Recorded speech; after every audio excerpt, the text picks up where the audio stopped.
Iran ने Israel की घेराबंदी तेज कर दी है। ईरान के विदेश मंत्री का बहुत बड़ा बयान, इसराइल के खिलाफ हर मोर्चे खुल सकते हैं। तो कहा जा रहा है कि नए मोर्चे भी अब खुलने का ऐलान किया जा सकता है। ईरान के विदेश मंत्री हुसैन अमीर अब्दुल्लाहियान बेरूत पहुंचे हैं। इसराइल जंग पर चर्चा के लिए बेरूत पहुंचे हैं। नए वॉर फ्रंट भी खुल सकते हैं जंग के लिए, क्योंकि हालात ऐसे ही नजर आ रहे हैं। कई देशों ने अब हमास का साथ पकड़ लिया है, तो कई देश अब इसराइल के साथ खड़े नजर आ रहे हैं। और देखिए, इस बीच एक और बड़ी खबर, सीरिया, लेबनान और ईरान तक जंग का दायरा फैलता हुआ नजर आ रहा है। इजराइल हमास जंग के बीच ईरान की सैन्य तैयारी अब नजर आ रही है। ईरान की फौज युद्ध के लिए तैयार है। हमास की अपील के बाद ईरान की फौज का मूवमेंट देखा जा रहा है। ईरान के टैंक्स की पश्चिमी छोर पर तैनाती इन्हें किया गया है। तस्वीर आप देखिए, ईरान के tanks regiment ready to attack mode में रखे गए।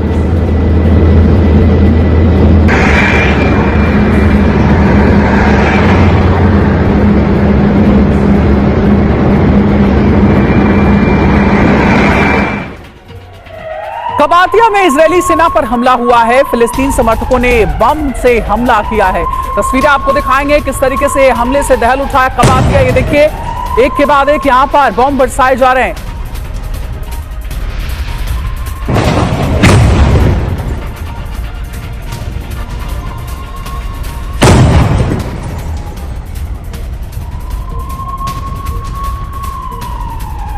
और आप देखिए, एक और बड़ी खबर, इजरायली हमले मारा गया हमास का नेता का भाई याहिया सिनवार के भाई हामिद सिनवार की मौत हो गई इजरायली हमले में। गाजा में खान यूनिस शहर में घर पर हमला हुआ। हमले के बाद कई शव बरामद किए गए। फिलिस्तीनी मीडिया ने मारे जाने की पुष्टि की है।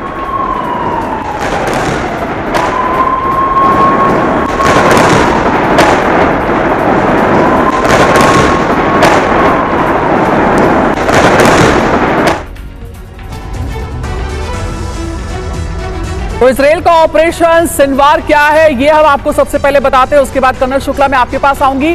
बड़ी खबर क्या है, कहा यह जा रहा है कि याहिया सिनवार का भाई हामिद सिनवार ढेर कर दिया गया है। ये बड़ी जानकारी मिल रही है। और उसके बाद इसराइल ने स्पेशल ऑपरेशन में इसे मार गिराया है। यह है ऑपरेशन सिनवार। हमास का संस्थापक सदस्य है याहिया सिनवार। 2017 में हमास का राजनीतिक प्रमुख भी ये बना था। और 2015 की बात अगर बताएं तो 2015 में अमेरिका ने आतंकी घोषित इसे किया था। सिनवार के बारे में जानकारी यह भी कि इजरायली सैनिकों की हत्या का ये दोषी है। सिनवार के ऊपर आरोप है कि कई इजरायली सैनिकों को मारा है। 22 साल इजरायल की जेल में भी सिनवार रहा है। और सिर्फ इतना ही नहीं, हमास के लिए फंडिंग भी ये जुटाता रहा है। तो याहिया सिनवार कौन है, इसके बारे में हमने आपको जानकारी दी है। और कहा जा रहा है कि बदला लेने के लिए अब हमास जो है वो पूरी तरीके से तैयारी भी कर चुका है। अनुराग शुक्ला, हमने सुना कि हमास जो है वो लगातार अपील भी कर रहा है मुस्लिम देशों से, कह रहा है कि आप आगे आइए, हमास का साथ दीजिए इसराइल पर इस हमले के लिए, क्योंकि जमीन और मजहब से जुड़ी हुई ये जंग है। आपको क्या लगता है, क्या हमास के साथ दुनिया के और भी मुस्लिम देश आ सकते हैं? क्योंकि अभी तो बैक सपोर्ट मिल रहा है, फ्रंट पर कोई नहीं आया है। फिलहाल क्या सिचुएशन नजर आ रही है आपको? ये बहुत कॉम्प्लेक्स सिचुएशन है। अगर हम इतिहास में जाएं, 50 साल पीछे जाएं, तो 7 मुस्लिम देशों ने एक साथ मिलकर इजराइल पर अटैक किया था। लेकिन समय के बहाव के साथ सिचुएशन चेंज हो गई है, मानसिक विचारधारा चेंज हो गया है। आज सऊदी अरेबिया, यूएई बिल्कुल अपोजिट स्टैंड ले चुके हैं। उनका इस जगह पे इंटरेस्ट तकरीबन कम हो गया है और उनकी एलिनेशन किसी दूसरी फ्रंट के साथ होने शुरू हो गई है। तो एक तरह से पैलेस्टाइन मूवमेंट जो था वो अलग थलग पड़ गया था, और दूसरी तरह से एक इंफॉर्मेशन वॉरफेयर चल रहा है, जिसके अंदर इजराइल ने बहुत ही बड़ी कामयाबी पाई जब उन्होंने पूरे वर्ल्ड को दिखा दिया कि हमारे पास वर्ल्ड की सबसे बेस्ट टेक्नोलॉजी है, सबसे बेस्ट ड्रोन्स हैं, सबसे बेस्ट फेंसिंग है। तो इसी चीज़ को तोड़ना हमास के लिए बहुत ज़रूरी था, जो उन्होंने कर दिखाया है। और उसके बाद वो इस स्टेज पे खड़े हैं कि आज वो फिर पुकार रहे हैं मुस्लिम देशों को, उनको ये बताने की बिल्कुल। और देखिए, जो ये पुकार है हमास की, जो फिलिस्तीन की है, ऐसा लग रहा है कि मुस्लिम देश सुनते हुए नजर आ रहे हैं। क्योंकि खबर यह है, अतुल भारद्वाज सर, जो तस्वीरें हम दिखा रहे हैं कि कैसे ईरान की तरफ से मूवमेंट तेज हो गई है।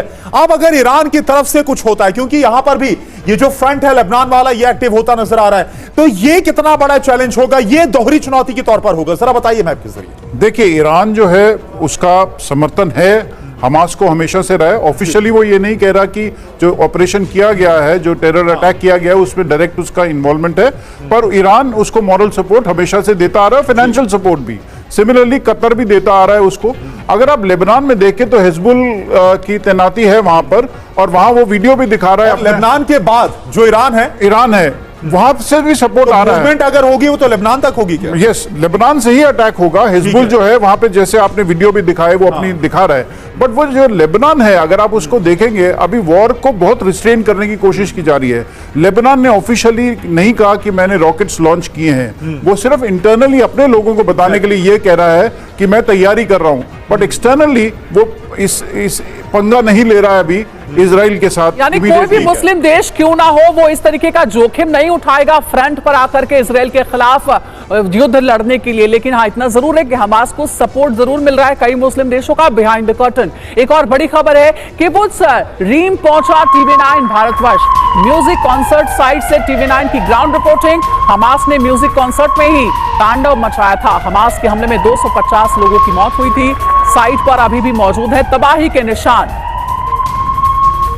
और देखिए अब TV9 भारतवर्ष की टीम वहां पहुंची है जहां पर सबसे ज्यादा यानी करीबन 250 लोगों को एक साथ मारा गया था। हालांकि हमको गाड़ी से नीचे उतरने की इजाजत नहीं है, लेकिन अगर आप देख रहे हो ये पुलिस की गाड़ियां हैं जिनको के साथ कन्फ्रंटेशन या फिर अटैक हुआ था, और इसमें भी कई कैजुअलिटी हुई थी। और ये वो इलाका है जहां पर इजराइल के लोग जो थे पार्टी मना रहे थे, और उसके बाद यहाँ पर घुसकर रेम में उनको टारगेट किया गया। देखिए आप गाड़ियों की हालत देखिए, और हम लगातार गाड़ी से उतरने की इजाजत हमको नहीं है, लेकिन हम आपको दिखाने के लिए ये रिपोर्ट जरूर दिखा रहे हैं। देखिए ये पुलिस की गाड़ियां हैं उस समय जिनको टारगेट किया गया था, अटैक किया गया था, और इनको रोकने की कोशिश की गई हमास के मिलिटेंट्स को, लेकिन रोक नहीं पाए। और अभी हम लगातार इन इलाकों में हैं जहां से हम आपको ये पिक्चर पहुंचा रहे हैं और दिखा रहे हैं कि आखिरकार इस समय कितना संवेदनशील इलाका है। हम इस समय राइम में है, और ये बिल्कुल सामने जो अगर मैं आपको बता रहा हूँ कि गाजा पट्टी है, और उसके बिल्कुल ठीक यहीं पर वो पार्टियां चल रही थी जहां पर सबसे ज्यादा कैजुअलिटीज हुई, सबसे ज्यादा लोग मारे गए। करीबन 250 से ज्यादा लोग मारे गए। कभी जब हम रास्ते में आ रहे थे हमें कई शव अभी भी दिखे।